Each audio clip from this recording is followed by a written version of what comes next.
About 5 years ago, I went to a concert in Philadelphia. It was Sublime with Rome and Cypress Hill. It was supposed to be a great concert, and I bought a bunch of mushrooms, and I was going to meet this girl there. So I go there, and I take my dose before I go in because I see that there's this long line leading up. Oh, this long line, and they're shaking people down, and I start getting paranoid. So I go into an alley, and I get the bag, and I'm eating them, and I get them down. I think it's okay, and then I look again, and I look at the bag, and it was supposed to be a dose for 2 people. It was like over 5 grams. And there was only a little bit left in the bag, and I said to myself, oh shit. But I pressed on, I went in, and I went through this line, and at the time I was on Vicodin, hydrocodone, and I knew that it was going to be a problem trying to bring that in, but at the same time, I'd gone there, and I was planning to stay there overnight, so if I didn't have the stuff, I would have been sick. So I go through the line, and they stop me. And they're like, what's this? What is this you have here? Oh, you better go over here for the special security check. Oh, take this off, take that off. And that scrambles my brain. I'm like, okay, I finally get in. And I call up the girl. I'm like, okay, where you at? And that's when the shit starts hitting me, and I know it's already getting bad. It's overwhelmingly hot, and it's just the festival pier was just like a big blacktop parking lot, and it's just, the sun was just beating down on it, and it was cooking me from the inside out. And I'm trying to find this girl. I'm going all over the place. I'm like, trying to find her, and she's texting me like, where are you at? Where are you at? And I'm telling her I'm standing at this spot, and I'd be waiting there. People coming up to me and asking me, oh, you signed this petition? Because it was like a weed festival. Yeah, a weed festival with no weed there. It's kind of stupid in retrospect, and I definitely felt that vibe there, and it developed, and it got worse. And by the time I found the girl, I was already at the start of a bad trip. And I don't know if you've ever been on a bad trip, but there's a lot of different kinds, and this was one of the worst ones. So we go into the concert, and she's like, oh, are you okay? Are you okay? And first thing, it gets real shitty. So we go to get some beer, and she's like, I didn't bring my wallet. Okay, you didn't bring your wallet to the concert with your ID. So I had to buy the beer for her. And shit's turning into shit, and I'm just like, oh man, I wish I could get out of this line, and everything stinks. I could smell the porta potties, and we get the beer. We go back. And we're walking around, and it's weird because like people are coming up to the girl I'm with, and they're like talking to her and trying to like hit on her, and I'm like, they're like, oh shit, this guy looks like a fucked up motherfucker. And at the time I was on probation, so I wasn't supposed to be really doing any of this, and that was, that's on me. I took the risk or whatever. I went to this concert, and more guys kept surrounding us and getting in on our shit. And she got mad that I took all the shrooms, and it just got kind of snowballed from there.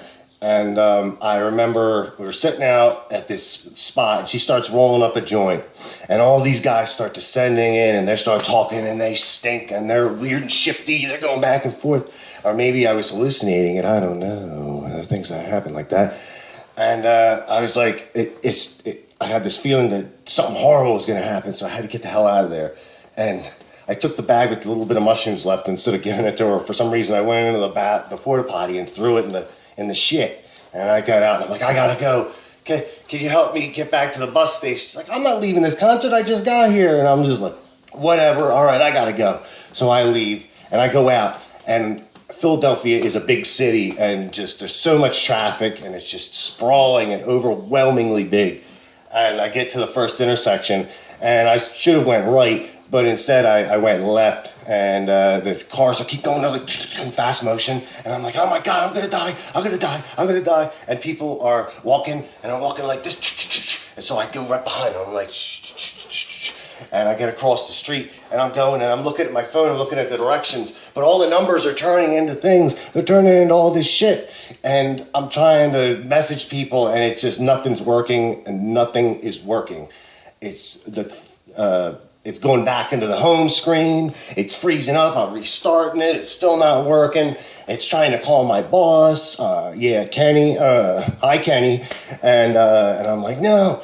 And I'm wandering out. And I start wandering into this. Oh, it gets darker and darker, and it starts getting a little bit ghetto-y, and it's, people are getting saltier, and people are pushing shopping carts and they're smoking crack, and they're like, yo, man, yo, how you doing, man? And I'm just like, and I hope nobody, I hope nothing happens, because like the last time I was in Philly, I got jumped by like 4 or 5 teenagers and got the shit beat out of me. But that's a story for another day.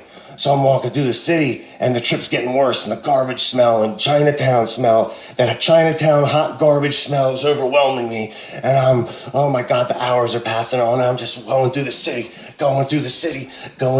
trying not to die. And then it occurs to me that I'm dead. I'm fucking dead.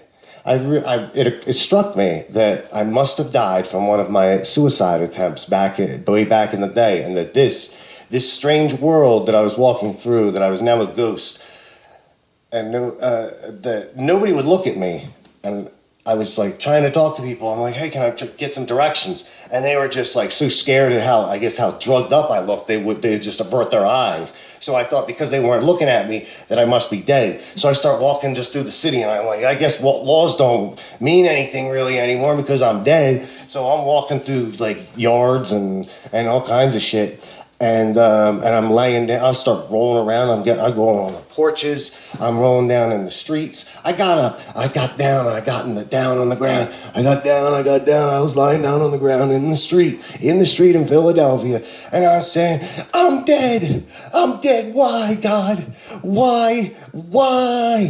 And people walking by, there was a lady like, wait, man, what the fuck is this guy doing here? He's laying on the goddamn street. And, yeah. I'm lucky I didn't get run over, but at the time I thought I was perfectly immune to it. I guess that story ended with just me thinking that I was dead, and then finally getting a hold of my brother, and I was able to locate his apartment and get back there and go to the train station. Oh my God, I had to go through the subway, and I'm putting the money in. I'm like, and I'm putting it in the machine, and it's spitting it back out. It's like, no, you are not going home. You are not getting to safety. And I'm like, this is the only dollars I have left. And it's like, no, you're not getting out. And I get on the train and just shaking, the world's shaking around me. I'm like, oh my God, why did I do this? But I made it okay. And yeah, that was the last time I took drugs at a concert like that. My dream was always to go to a Grateful Dead concert and trip and whatever, but like after that, man, no thank you. That was way too intense. Thank you very much. Peace.